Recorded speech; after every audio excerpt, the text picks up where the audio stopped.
Good morning, students. How are you all? I hope you all are doing good. It's me, Sarehan Yusuf, and I'm going to teach you mathematics for the upcoming session, that is 2020 to 2021.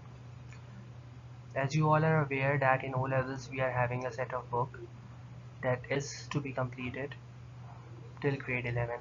Means you are going to start syllabus D1 in grade 6. Half of it you will be doing here and the rest you are going to complete in grade 7. From there you are going to start syllabus D2 and that should be completed in grade 8. Means in this way you are going to complete these books because these books are quite lengthy and they require a proper time to be done. So today is our first class, so I would like you people to start with chapter number 1, that is primes, highest common multiple, factor and lowest common multiple. So let's begin. Here in this chapter we are going to start with the prime numbers. Basically what prime numbers are, a prime number is a number which has only two factors, the number itself and 1. If I am talking about 2, so 2 is a prime number. Why 2 is a prime number? Because 2 comes in only 2 times table. Means 2 is having only two factors, that is 2 itself and the another factor will be 1. Means the number that is having only two factors, the number itself and 1, so that numbers are known as the prime numbers. Now the next we are going to discuss about the composite number. A composite number is a number which has more than two factors. Like all the numbers which are having more than two factors, such numbers are known as the composite number. If I'm talking about 6, so 6 comes in 2 times table, 6 comes in itself table, means the factors of 6 are 1, 2, 3 and 6, and any number that is having more than two factors, such number is known as a composite number. So let's have a quick review of prime number and composite number. Prime number is a number which is having only two factors, that is the number itself and 1. And if I'm talking about the composite number, so composite number is having more than two factors, means that number is appearing in other tables as well. Now if you are looking at these numbers, that is 12, 42, 61, 87 and 95. So all these numbers, among these numbers you have to choose that which number is a prime. So if I'm talking about 12, so 12 is coming 3 times table, 6 times table. If I'm talking about 42, 42 is coming in 6 times table, 7 times table. 87, 87 comes in 3 times table. And if I'm talking about 95, so 95 comes in 5 times table. But if I'm looking at 61, so 61 is not divisible by any number, means that 61 is having only two factors, that is the number itself and 61, so 61 is the prime number. I hope you all are getting it. Now if you are looking at these numbers, that is 3, 17, 45, 61 and 79, so among these numbers you can see that 3 doesn't come in any table rather than itself. 17 as well, it doesn't come in any other table. 61 also not come in any other table. 79, so 79 is also not coming in any of the table. But if you're talking about 45, so 45 is easily divisible by 5. 45 is easily divisible by 9.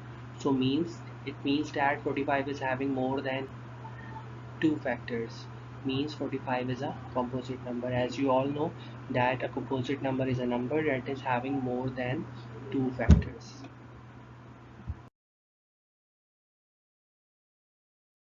Now let's begin with the prime factorization. Now here we have done the prime factorization, and we do have two methods for the prime factorization.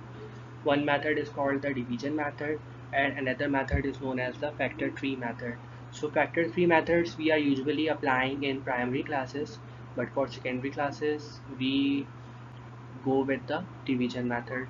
Like if you are having the first number, that is 6, so 6 is divisible by 2, means 2 times 3 is 6, and then 3 times 1 is 3. So what is the prime factorization of 6? It is 2 multiplied by 3. 2 multiplied by 3, you can see that 2 is only one time, means the power is 1, exponent is 1, and 3 is also one time, so the exponent is 1 again. So the numbers, when we are writing prime factorization including the exponents, so such form is known as the exponent form.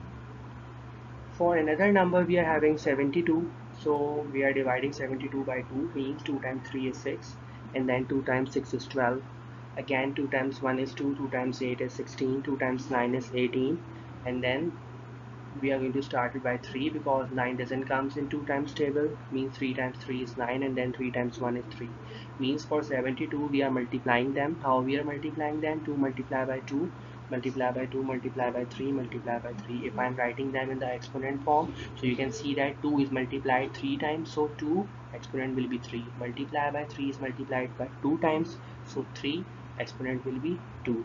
So in this way we are writing these numbers in the exponent form. It is also known as the index notation. So in the questions that will be coming in your exercise, so there they are specifying it that you have to write down in the exponent form, so you have to write down in this way. Now the third number that is done using the division method, that is 120, means 2 times 6 is 12, 2 times 0 is 0, 2 times 3 is 6, 2 times 0 is 0, 2 times 1 is 2, 2 times 5 is 10, 3 times 5 is 15, and then 5 times 1 is 5, means 2 multiply by 2 multiply by 2 multiply by 3 multiply by 5. If I am writing it into the exponent form in index notation, we call it index notation as well. So when I'm writing, so you can see that 2 is multiplied 3 times, so 2 exponent will be 3, multiply 3 is only multiplied one time, so exponent will be 1, and same is for 5, 5 is multiplied one time, so exponent will be 1. So in this way we are writing in index notation. I hope you people understand it. Now let's start with the square numbers. So square number is obtained by multiplying the number by itself. Like if I am saying that 49 is a square number, so 49 is a square number because it is, I have multiplied 7 by 7, means the same number is multiplied twice to get the square number. Other example for the square number is 36, means 6 times 6 is 36. If I'm talking about 64, so 8 times 8 is 64, means that 64 is a square number, 49 is a square number, 36 is a square number. I hope that different other square numbers are also coming in your mind. Now let's start with the next topic, that is the square root, and the symbol for representing the square root is a radical. Now let's start with the square root, and as you all know that a radical symbol is used for representing the square roots. And if I'm talking about 16, if I have to find out the square root of 16, so what I will do that I'm going to check out that which number is multiplied twice to get 16. So 4 is multiplied by 4 to get 16, means the square root of 16 is 4. And you have to keep this thing in your mind that positive real numbers are having two square root, that is positive and negative both. Now we are going to start how we can find out the square root using the prime factorization. Now we are going to find out the square root of 11,025 using the prime factorization method. The simple division method we are going to apply over here means 5 times 2 is 10, 5 times 2 is 10, 5 times 0 is 0, and then 5 times 5 is 25. Again we are going to do it by 5, 5 times 4 is 20, 5 times 4 is 20, and 5 times 1 is 5. After this you can do it by 3, 3 times 1 is 3, 3 times 4 is 12, and 3 times 7 is 21. Then again you are going to do it by 3, 3 times 4 is 12, 3 times 9 is 27. As you all know that 49 is a square number, so you can do it by 7. 7 times 7 is 49, and 7 times 1 is 7. It means that after the prime factorization we get 5 multiplied by 5 multiplied by 3 multiplied by 3 multiplied by 7 multiplied by 7. If I'm placing them under the radical, it means that I'm finding out the square root of 11,025.